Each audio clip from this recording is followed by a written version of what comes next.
Hello everyone, welcome back to day 2 of Bridgestone World Solar Challenge TV. I'm Mark Soderstrom, and day 1 yesterday, well what a day it was. Teams got off the line really nicely and made some great progress down the Stuart Highway. Our leaders, well, from the Netherlands, Nuon 7. From Germany, the PowerCore Sun Cruiser car, and Aussie entrant Aurora Evolution, well they're all out in front of their respective classes.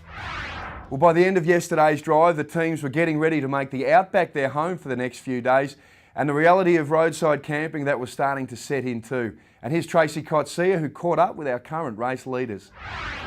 The pink line in the road marks the spot where the Nuon Solar team ended their journey today. They had a fantastic day, travelling further than any other team. Let's take a look at what happens though when the wheels stop turning.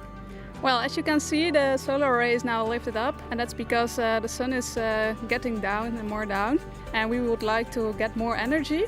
So we have to lift it to get the sun perpendicular to the solar array, and in that way you harvest as much as possible energy. Next to the solar array you see the concentrator modules. That's our secret weapon. Well, now it's not secret anymore, but it was our secret weapon, and it works very well. On the normal solar array we use less than 6 square meters of silicon cells, so that allows us to use, or less than square meters of course, of gallium arsenide cells, and these are inside the concentrator modules. And concentrator modules is a system of lenses which concentrates the sunlight so that you will get a lot of solar radiation inside it, and therefore you can harvest very much energy. Of course, efficient energy collection and storage is key to this event, but perhaps the extent to which Nuon ensure they maximise this is the reason for their success.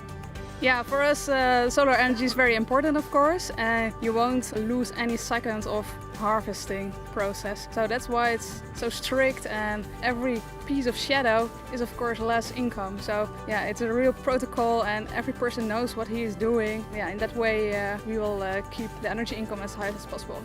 That can be the difference. I mean, imagine that you lose 1 second at every control stop, and you lose of the Japanese by 10 seconds.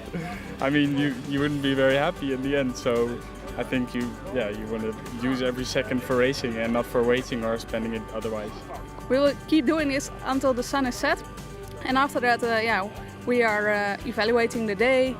What can we do better? Are there any improvements to make to the car? And we also will have a nice dinner, of course, and go camping for the first time in the Outback.